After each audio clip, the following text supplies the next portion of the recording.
ये मैं अभी क्या है कि ये मैं पहला क्वेश्चन ही लिख रहा हूँ, ठीक है। मैंने फिगर बना रखा है, एक क्वेश्चन लिख रखा, आप लिखना चाहे तो लिखिए। मैं आगे थोड़ा बढ़ता हूँ, मैं रीड करता हूँ, इसको समझाता हूँ, ठीक है। तो क्या कर रहे थे हम लोग,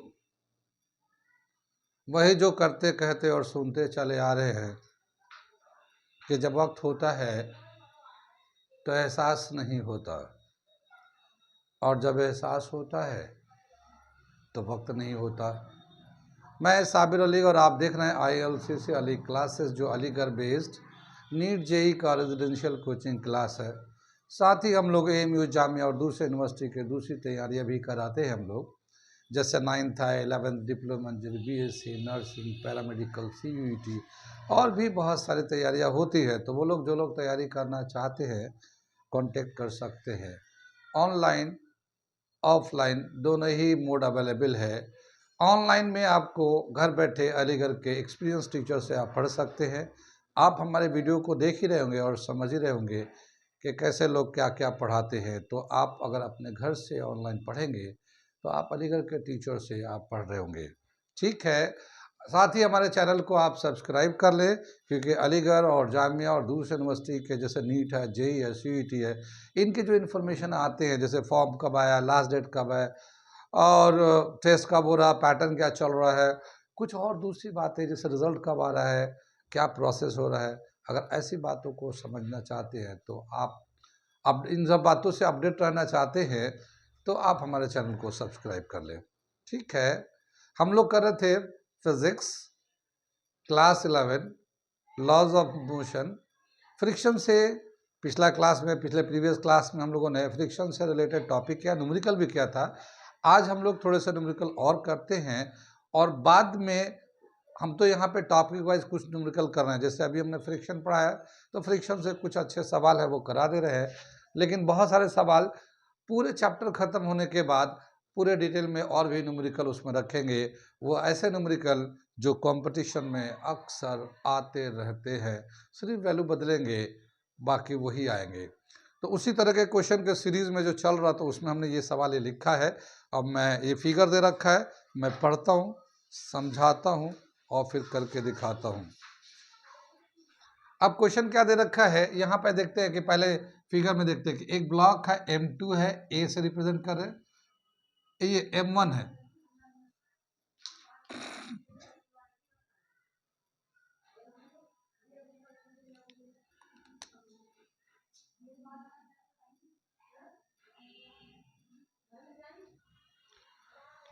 दो ब्लॉक है, मासेज है, एक A है, एक B है। M1 से दिखा रहे, M2 से दिखा, ये फॉर्स दिखा रहे, ये सबसे दिखा रहे। मैं पढ़ता हूँ फिर आगे बताता हूँ क्या दे रखा। A block A of mass 4 kg is placed on another block B of mass 5 kg, and the block B rests on the smooth horizontal table. For sliding the block A on B, a horizontal force of 12 Newton is required to be applied on it. How much maximum horizontal force can be applied on B so that both A and B move together? Also find out the acceleration produced by the force. ठीक है, क्या बताया कि एक ये body है A और इसका जो मास है 4 kg है, M1 4 kg है। ये दूसरा ब्लॉक है B और इसका जो मास दे रखा है M2 वो है 5 kg का, ठीक है। इन दोनों के बीच में, A एंड B के बीच में ये जो है ना फ्रिक्शनल सरफेस है, यानी इसके ऊपर जो ना फ्रिक्शन लगता है, फ्रिक्शनल सरफेस है, ठीक।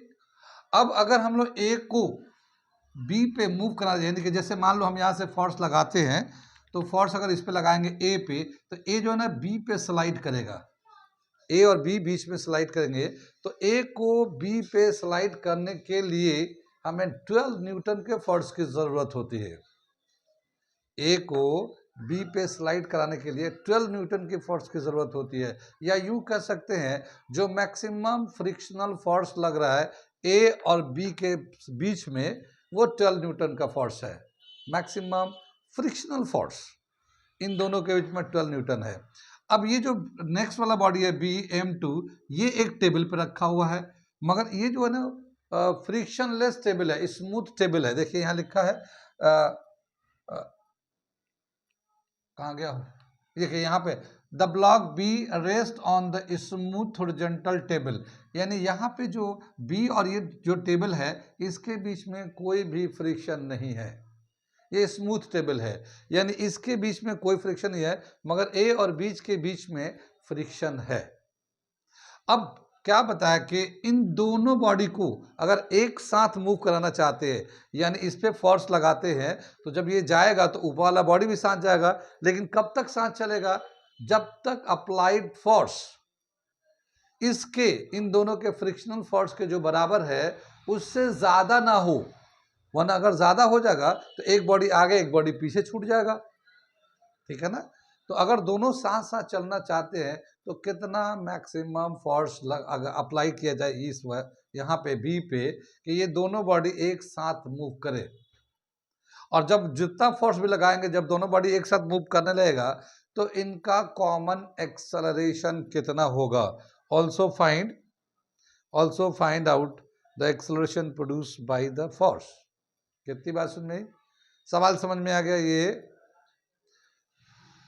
आगे चले हम लोग, ये तो हमारा सवाल हो गया। अब इसको मैं मिटा देता हूं और फिर इसको सोल्यूशन करता हूं। ओके, अब क्या बताया कि यहाँ पे जो मास ए है और ये बी है, इन दोनों के बीच में जो फ्रिक्शनल सरफेस है, तो ये जो फ्रिक्शनल सरफेस है इसका कोफिशिएंट ऑफ फ्रिक्शन कितना है, कोफिशिएंट ऑफ फ्रिक्शन कितना है, क्योंकि ये तो मास समझ में आ रहा, ऊपर वाला मास 4 kg का मास है, तो कोफिशिएंट ऑफ फ्रिक्शन पहले हम लोग निकालते हैं, ठीक है।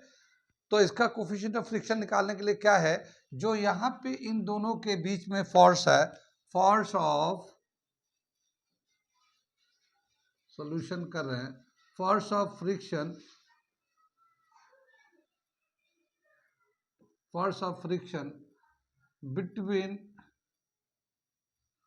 मास ए एंड बी, ठीक है। क्या दे रखा है, एज एफ के। यहाँ पे काइनेटिक फ्रिक्शन है, क्योंकि बॉडी जो है ना मूव करेगा, अब मूव करने से रोकना है, उसे स्लाइड नहीं करना है, तो मैक्सिमम फोर्स ऑफ फ्रिक्शन, यहाँ पे ये भी लिख लेते हैं, maximum force of friction between mass A and B is F k. और एफ के जो होता है ना म्यू आर के बराबर होता है, ये तो जानते हैं हम लोग, फ्रिक्शनल फोर्स जो होता है ना म्यू इंटू आर के बराबर होता है। ये जो आर है नॉर्मल रिएक्शन है, यानी इसका जो नॉर्मल रिएक्शन ऊपर होगा आर, तो ये नीचे इसका वेट होगा और ये होगा m1g के बराबर होगा ये, ठीक है ना। तो इसको जो एफ के जो है म्यू m1 इंटू जी के बराबर होगा, ठीक। यहां से म्यू निकाल लेते हैं, mu is equal to F k upon m1g, ये हमारा म्यू आ गया, ये इक्वेशन नंबर 1 हो गया। ये कोफिशिएंट ऑफ लिमिटिंग फ्रिक्शन है। यहां तक समझ में आए, ये आगे चले। अब क्या बताया कि यहां देखिए इसके बीच में जो सरफेस के, दोनों सरफेस के बीच में क्या हो रहा है वो हम बताने जा रहे हैं। क्या बताया कि जब ये हम मान लो ये एक ऊपर बॉडी है नीचे बॉडी है, अगर ये आगे मूव करेगा, वो ए वाला, ये ऊपर ए है, ये उसको ए मान लिया, इसको बी मान लिया, तो ऐसे रखा, तो जब ए आगे बढ़ेगा तो ए पे फ्रिक्शन लग रहा है बी की वजह से, पीछे की तरफ, ए से बी की तरफ फ्रिक्शन लग रहा होगा, ठीक है ना, पीछे की तरफ ए मूव कर रहा, तो लेकिन बी भी तो मूव कर रहा, बी इधर की तरफ मूव कर रहा है, तो इसकी वजह से फिर उधर ए की तरफ फ्रिक्शन लग रहा होगा, ठीक है। कुछ बात समझ में आ रही है। मैं एक दूसरा फिगर बना के दिखाता हूँ। ये मान लीजिए ये हमारा ए है, ठीक है, और ये इसका ये बी है, ठीक है। और ये जब दोनों एक दूसरे के साथ चलेंगे मूव करके, जैसे ये मूव कर रहा है, इधर मूव कर रहा है, तो इसका फ्रिक्शनल फोर्स किधर लग रहा होगा, इस सरफेस पे फ्रिक्शनल फोर्स इसके बैकवर्ड डायरेक्शन में लग रहा होगा, ये इधर लग रहा होगा, है ना। ए के रेस्पेक्ट में ये बॉडी ए इधर मूव कर रहा है, तो फ्रिक्शनल फोर्स ऑन ए पे जो फ्रिक्शनल फोर्स लग रहा होगा ए पे इस तरफ लग रहा होगा, ठीक। लेकिन जब ए इधर की तरफ मूव करेगा, ए इधर की तरफ मूव करेगा तो फ्रिक्शन और पीछे है, मगर उसी वक्त बी भी तो इधर मूव कर रहा है, बी भी इधर मूव करेगा, बी मूव कर रहा है इधर की तरफ, तो इसकी वजह से फ्रिक्शनल फोर्स जो लगेगा ए पे वो इधर की तरफ लगेगा। कुछ बात समझ में आ रही है?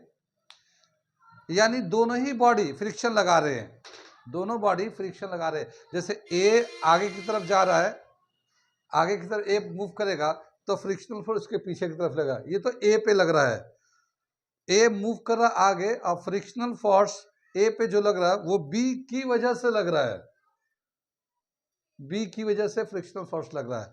लेकिन जब ये ए आगे जा रहा होगा तो बी भी तो इधर पीछे जा रहा होगा, तो बी जब इधर मूव कर रहा होगा तो बी पे फ्रिक्शनल फोर्स ए की वजह से पीछे की तरफ लग रहा होगा। यानी ये दोनों ही एक दूसरे पे फ्रिक्शनल फोर्स लगा रहे हैं, एक दूसरे के अपोजिट डायरेक्शन में लगा रहे हैं फ्रिक्शनल फोर्स। ए पे फ्रिक्शनल फोर्स बी की वजह से इधर लग रहा है और बी पे फ्रिक्शनल फोर्स ए की वजह से इधर लग रहा हो, दोनों एक दूसरे के अपोजिट लगा रहे हैं। कितनी बात समझ में आई? यहां तक समझ में आई बात? आगे हम चलते हैं। क्या बताया कि इस पे हमें दोनों बॉडी को, जैसे ये जो दोनों बॉडी है ये दोनों एक दूसरे को इंटरलॉक कर लेंगे, ये समझ सकते हैं।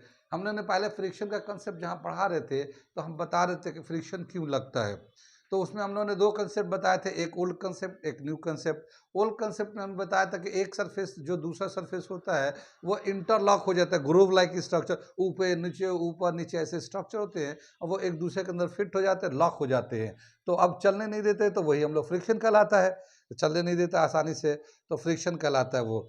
और उसको जितना लॉक का पावर फोर्स लगना चाहिए उससे ज़्यादा फोर्स लगा तब वो चलता है। तो एक कंसेप्ट तो ये बताया था, और दूसरा ये बताया था कि जो सरफेस पे जो एटम्स होते हैं वो दोनों एक दूसरे को अट्रैक्ट करते हैं, एक उनके बीच में अट्रैक्टिव फोर्स होता है, तो उस फोर्स को तोड़ते हैं हम लोग फोर्स लगा के। लेकिन उस फोर्स को तोड़ने के लिए जो फोर्स लगाते हैं उसको ही हम लोग फ्रिक्शनल फोर्स कहते हैं। तो ये दो कंसेप्ट था। तो वैसे यहाँ पे क्या है कि जब ए आगे मूव करेगा तो बी की वजह से फ्रिक्शन लगेगा पीछे की तरफ, और जब बी पीछे मूव कर रहा होगा तो वो ए पे फोर्स लगा रहा फ्रिक्शनल फोर्स, तो दो फोर्स लगते हैं यहाँ पे, दो फ्रिक्शनल फोर्स लगते हैं, इन दोनों के बीच में टोटल दो फ्रिक्शनल फोर्स लग रहा होगा। कितनी बात सुन में?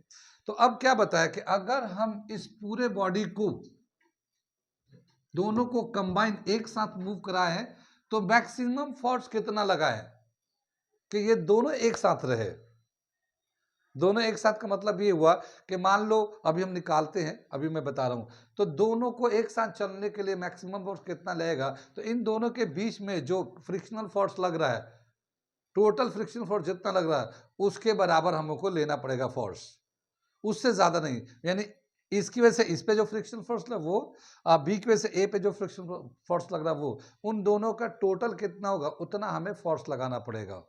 ठीक है, क्योंकि यहाँ जो है ये बी वाला जो इस पे रखा है ये सरफेस तो स्मूथ सरफेस है, यहाँ तो कोई फ्रिक्शन लग ही नहीं रहा। ठीक है ना, तो यहाँ पे कोई एक्स्ट्रा फोर्स की जरूरत नहीं है, ये तो नॉर्मल रिएक्शन की जरूरत पड़ जाएगी। तो क्या बताया कि इन दोनों के बीच में जो टोटल फ्रिक्शनल होगा वो दोनों को प्लस करके आ गया, ए की वजह से बी पे जितना फ्रिक्शन लग रहा है और बी की वजह से ए पे जितना फ्रिक्शन लग रहा है। कितनी बात सुनिए, आगे चले हम लोग। तो अब हम लोग क्या करें, मैक्सिमम फोर्स, यहां पे मैं अगला और कर रहा हूं, maximum force required to move both A and B together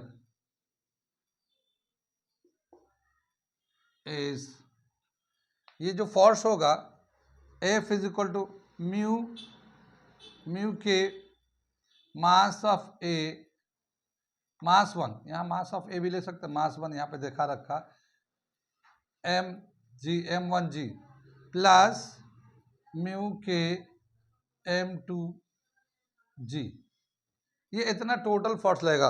क्योंकि देखिए हम लोग का जो फ्रिक्शनल फोर्स जो होता है ना म्यू आर के बराबर होता है, तो ये आर जो ना मास इंटू ये म्यू आर जो होता है m इंटू जी के बराबर होता है। तो ये m जो है ना, एक बार a का मास लेंगे m1 और एक बार m2 दूसरे का मास लेंगे, और इन दोनों का जो टोटल फ्रिक्शनल फोर्स होगा उतना हमें फोर्स अप्लाई करना पड़ेगा। वो लिखा है maximum force required to move both A and B is equal to is F is equal to mu m1g plus mu k m2g।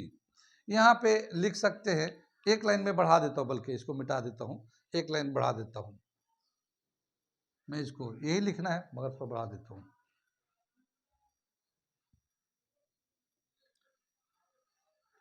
क्या दे रखा, maximum force required to move both A and B together.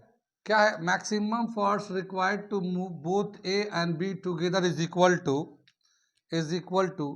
Total frictional force between A and B. ठीक है, total frictional force between A and B is equal to, इसके बाद भी लिख देता हूं मैं, frictional force on A, frictional force on A due to B plus frictional force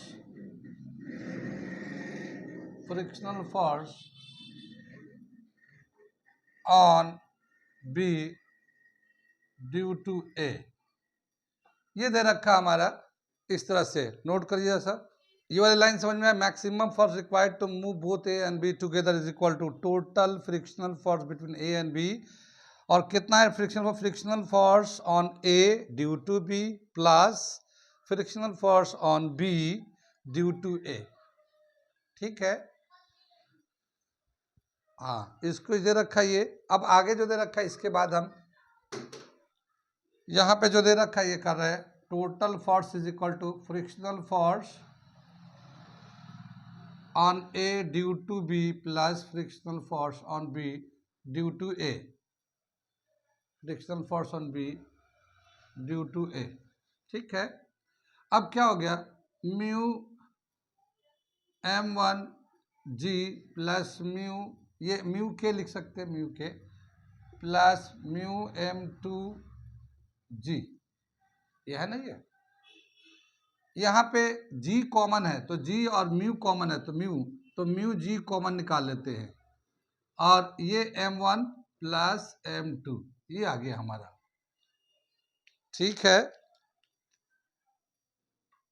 ये जो म्यू के है यानी कोफिशिएंट ऑफ लिमिटिंग फ्रिक्शन, हमने यहाँ पे वैल्यू निकाल रखा है, यहाँ पे म्यू के का वैल्यू निकाल रखा हम लोगों ने, एफ के m1g, तो हम इसका वैल्यू यहाँ पे डाल देते हैं। ठीक है, इसका वैल्यू हम लोग यहाँ पे डाल देते हैं, ये लिख लिया ना नीचे वाला, मैं इसको मिटा दे रहा हूँ। इसका वैल्यू क्या दे रखा है, ये एफ के अपॉन m1g, ये तो इसका हो गया, इंटू जी m1 प्लस m2। कितनी बात समझ में आई, जी से जी कैंसिल हो जाएगा, ये वाला जी, ये जी जो है ना कैंसिल हो गया। ठीक है, और यहाँ पे म्यू के ये एफ के जो दे रखा है, एफ के ये आ जाएगा m1 plus m2 upon m1, ये वाला m1 यहाँ ले जाएंगे हम लोग, तो ये हमारा टोटल फोर्स का फॉर्मूला आ गया। क्या आ गया, टोटल फोर्स का फॉर्मूला, कि ये जो इनके बीच में फोर्स लग रहा था टोटल फोर्स, ये तो 12 न्यूटन का था, एफ के जो है ना 12 न्यूटन का है, ये यहाँ पे एफ के जो था 12 न्यूटन का था, क्वेश्चन में जो था हमारा, तो ये तो 12 न्यूटन का लग रहा था, मैक्सिमम फोर्स जो टॉलरेट कर सकता है वो 12 न्यूटन का, और ये है m1 plus m2 upon m1, ये एक फॉर्मूला निकल के आ गया। ये एक हम लोगों ने फॉर्मूला बहुत ही अच्छा डराइव कर दिया इस तरह के बॉडी के मोशन के लिए। ठीक है ना, इन दोनों बॉडी के बीच में कितना फ्रिक्शन है और कितना टोटल फ्रिक्शन ये टॉलरेट कर सकता है, अगर ये फोर्स कितना, तो ये m1 m2 f और इन दोनों के फ्रिक्शनल फोर्स को मिलाकर एक हमारा ये हमारा फोर्स का फॉर्मूला आ गया। अब हम इसमें वैल्यू डाल देते हैं और ये कैपिटल एफ का वैल्यू निकालते हैं। कहाँ कहाँ समझ में आया, कहाँ कहाँ नहीं है, पहले थोड़ा बताइए, फिर मैं थोड़ा सा मिटाऊंगा।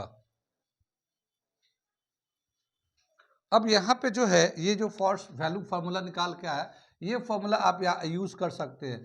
Applied force is equal to m1 plus m2, दोनों मास को प्लस कर दो, m1 ऊपर वाला मास ले लिया और यहाँ पे टोटल फ्रिक्शनल फोर्स जो है, मैक्सिमम फ्रिक्शनल फोर्स जो है वो फॉर्मूला आ गया। अब यहाँ पे कितना m1 4 kg, ये कितना 5 kg, m1 4 kg, ये ऐसे आ जाएगा और ये 12 न्यूटन का फोर्स लगा था उन दोनों के बीच में।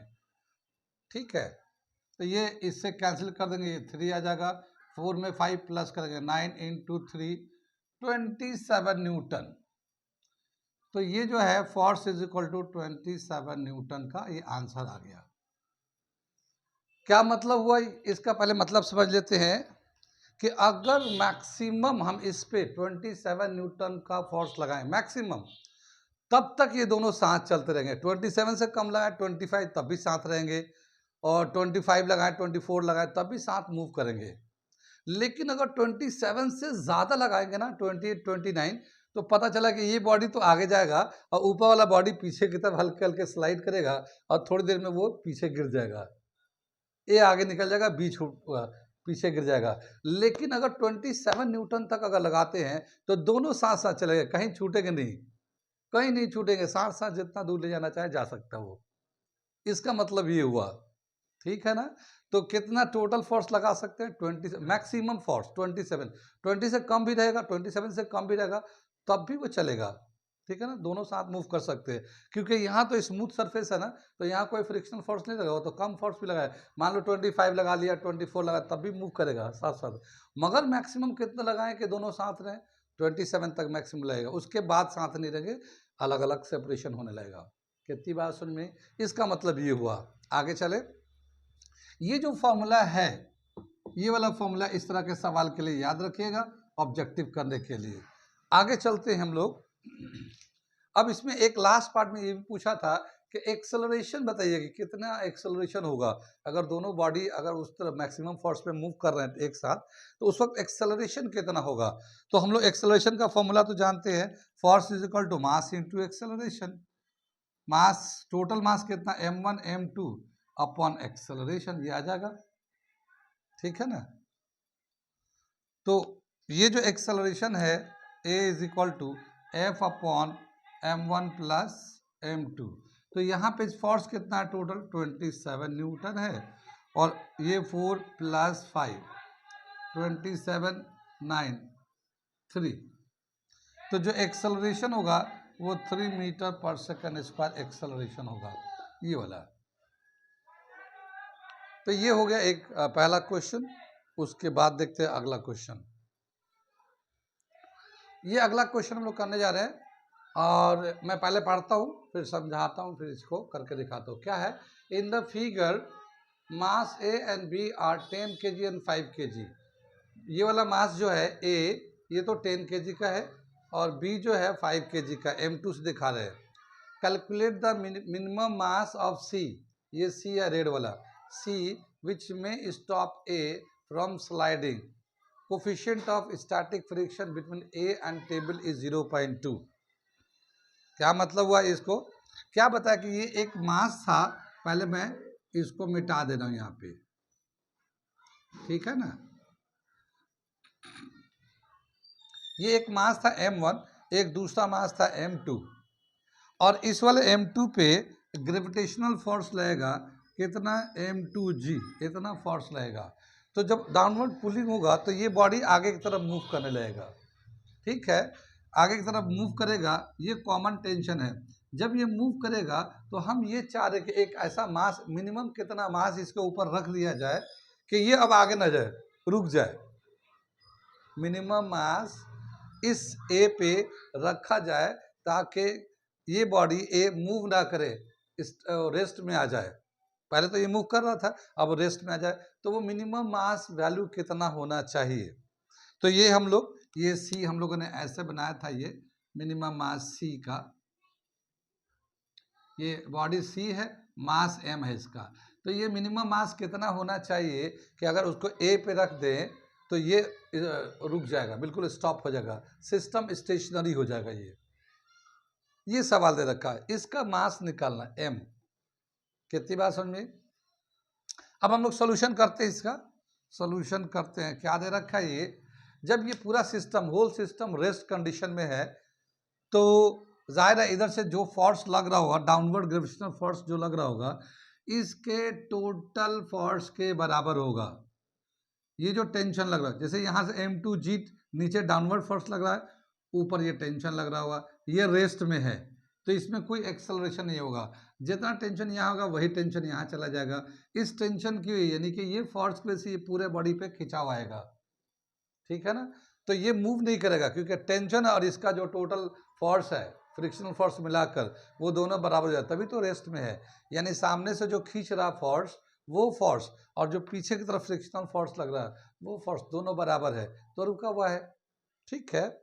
तो यहाँ पे देखते हैं, पहले हम लोग इस वाले बॉडी को देखते हैं। For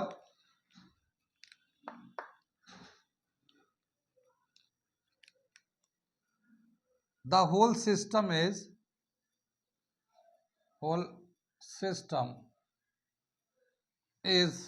in equilibrium,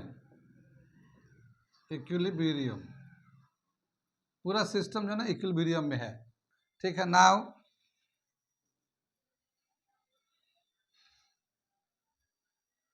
to tension is now for mass A and C, ठीक है।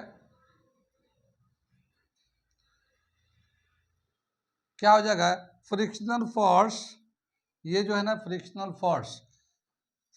फोर्स एफ के, या स्टैटिक है ना तो एफ एस लगा लेते हैं। Static frictional force is equal to tension is equal to mu r, mu s r. ये बात समझ में? ये जो फ्रिक्शनल फोर्स है, टोटल फ्रिक्शनल फोर्स जो लगेगा वो टेंशन के बराबर होगा, क्योंकि ये बॉडी रेस्ट में है। तो इधर से जो टेंशन लग रहा है और इधर से जो फ्रिक्शन लग रहा है इधर से, ठीक है ना, स्टैटिक फ्रिक्शन, ये टेंशन ये स्टैटिक फ्रिक्शन दोनों बराबर है, तभी ये होल सिस्टम रेस्ट में है। तो ये जो स्टैटिक फ्रिक्शन है ये, और ये जो टेंशन, ये दोनों बराबर है।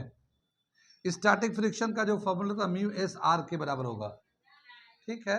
म्यू एस तो static coefficient of static friction है, आर जो है ना नॉर्मल रिएक्शन होता है। तो यहाँ पे जो नॉर्मल रिएक्शन होगा ये आर, ये इसके बराबर होगा, किसके बराबर होगा, m1 प्लस m इंटू जी के बराबर होगा। इसका मास m1 है, इसका मास m है, दोनों को प्लस कर देंगे और g से मल्टीप्लाई कर दो, नॉर्मल रिएक्शन के बराबर हो जाएगा। तो यहाँ पे क्या ले लेंगे, mu S m1 plus m into G, ये हमारा static friction is equal to tension is equal to this, ये इक्वेशन नंबर 1 आ जाएगा, ठीक है। यहाँ पे इधर से जो टेंशन लग रहा है, इधर से जो स्टैटिक फ्रिक्शन लग रहा है, दोनों बराबर है। और स्टैटिक फ्रिक्शन का फॉर्मूला था म्यू एस आर, आर जो है नॉर्मल रिएक्शन होता है, नॉर्मल रिएक्शन में टोटल मास इंटू जी के बराबर होता है, m इंटू जी के बराबर होता है। कितनी बात सुन में? तो ये हमारा एक इक्वेशन हो गया। अब देखते हैं m2 के लिए, gravitational force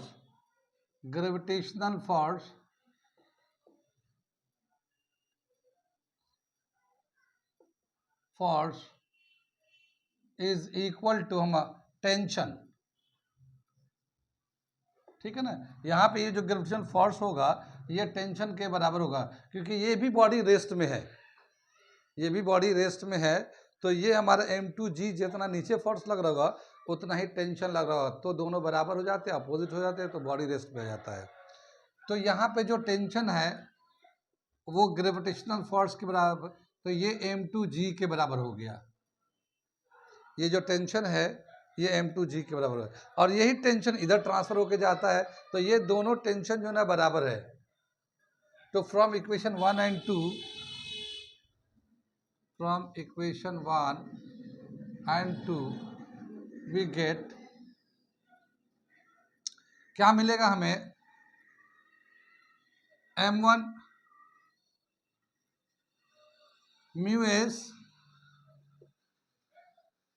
m1 plus m into g is equal to m2g, क्योंकि टेंशन दोनों तरफ से बराबर है, तो ये वाला जितना फोर्स होगा फ्रिक्शनल फोर्स वो भी टेंशन के बराबर है, और ये भी टेंशन वाला, दोनों को इक्वेट कर दिया, ठीक है।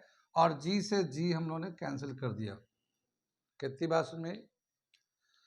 अब हमें क्या निकालना है, यहां से m निकालना है, ये m, ठीक है। तो म्यू एस को इधर भेज देते हैं, तो m1 plus m is equal to m2 upon mu s, ठीक है ना।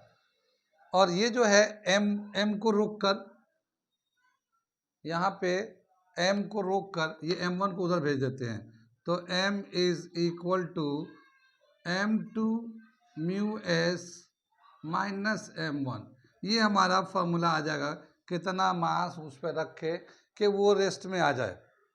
तो ये हमारा m का कितना मास, मिनिमम मास कितना होना चाहिए कि ये बॉडी जो मूव कर रहा था अब रेस्ट में आ जाए, ठीक है। अब ये म्यू एस किसके नीचे है, m2, इस वाले मास के नीचे है म्यू एस माइनस m1, इसको करना है। अब मैं वैल्यू डाल के सिंप्लीफाई कर देता हूँ।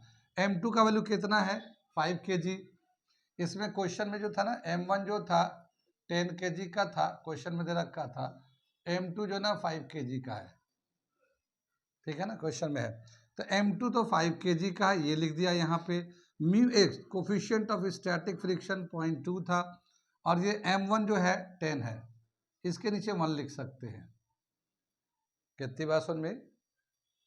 ये डेसिमल को हटाएंगे तो ऊपर में 0 बढ़ा देंगे, 2 से काट देते हैं 50 को, तो ये 25 माइनस 10 आ जाएगा, 25 माइनस 10 15 kg, यानी हमें ये जो मास होगा ये 15 kg का रख देंगे तो ये स्टॉप हो जाएगा बिल्कुल, ठीक है। कहाँ कहाँ समझ में आया, ये भी अच्छा सवाल है कि अगर एक पुली पे दूसरा बॉडी रख के है मूव कर रहा है, अगर हम चाहते हैं कि उसको रेस्ट में ला दें तो फिर हमें कितना मास होगा। तो वो जो हैंगिंग मास है m2 जो है, जो हैंग कर रहा है, उसके नीचे m2 अपॉन म्यू एस आ जाएगा, coefficient of static friction, minus m1 जो पहले सरफेस पे रखा हुआ था, माइनस m1 करेंगे, और ये इस तरह से जो मास रखना है उसको निकल जाएगा ये, ठीक है। या फिर अगर ये रखा, अगर ऐसे दे रखा कि m1 m2 मास है, फिर ये मूव कर रहा है, एक 10 kg का 15 kg का मास रख के इस सिस्टम को स्टेशनरी बना दिया, रेस्ट में कर दिया, तो ये हैंगिंग मास कितना है, या ये वाला सरफेस पर रखा हुआ मास कितना है, ये भी पूछा जा सकता है। या कोफिशिएंट ऑफ स्टैटिक फ्रिक्शन पूछ सकता है। तो इसमें 3 चीज़ें हैं, m1 m2 m mu S, 4 चीज़ें हैं, तो इसमें से 3 चीज़ें दिए रहेंगे, चौथा कुछ भी पूछ सकता है। कितनी बात सुन में आई। तो ये वाला फॉर्मूला ऐसे सवाल के लिए पूरा तो हमने तरीके से बता दिया स्टेप बाय स्टेप, लेकिन उसका एक लास्ट जो फॉर्मूला वो कंपटीशन के लिए ऑब्जेक्टिव करने के लिए काम आता है, तो ये हम लोगों ने बना के वहीं पे रख दिया। बाकी हमारा ये हो गया, समझ में आया कुछ, आ गया समझ में। आज चलिए कंटिन्यू करेंगे हम लोग कल मैंने नेक्स्ट क्लास में मंडे को इंशाल्लाह। उसके बाद जो है ना, इसमें ये टॉपिक कंप्लीट हो गया। हम हर टॉपिक के रेस्पेक्ट में 2-4 सवाल करा दे रहे हैं जो अच्छे अच्छे सवाल है, और बाकी हम बाद में फिर बनाते रहेंगे हम, जिसमें सिर्फ क्वेश्चन अच्छे से कलेक्ट करके बाद में वो डलेगा जब चैप्टर खत्म हो जाएगा तब। तो यहाँ पे हम लोग छोड़ देते हैं आज कल, लेकिन नेक्स्ट क्लास में क्या है, work done on frictional surfaces, अगला जो टॉपिक आएगा, work done on frictional surfaces. Work done तो जानते हैं हम लोग, force into displacement work done होता है, लेकिन अगर फ्रिक्शन हुआ तो फिर वर्क डन का क्या फॉर्मूला होगा, अगर हॉरिजॉन्टल सरफेस पे रहा तो क्या होगा, इंक्लाइन सरफेस पे रहा तो क्या होगा, ऊपर बॉडी जाएगा तो क्या होगा वर्क डन, ऊपर से नीचे आ रहा होगा बॉडी तो फ्रिक्शन सरफेस पे तो क्या होगा। तो इस तरह की बातें हैं, लेकिन हम लोगों ने सारे कंपोनेंट बनाने के तरीके कर चुके हैं पिछले टॉपिक पे, पिछले टॉपिक जो पढ़ाया था, इसलिए ज़्यादा मुश्किल नहीं होगा, जब करेंगे तो समझ में आएगा। ओके, आज यहीं पे रहने देते हैं।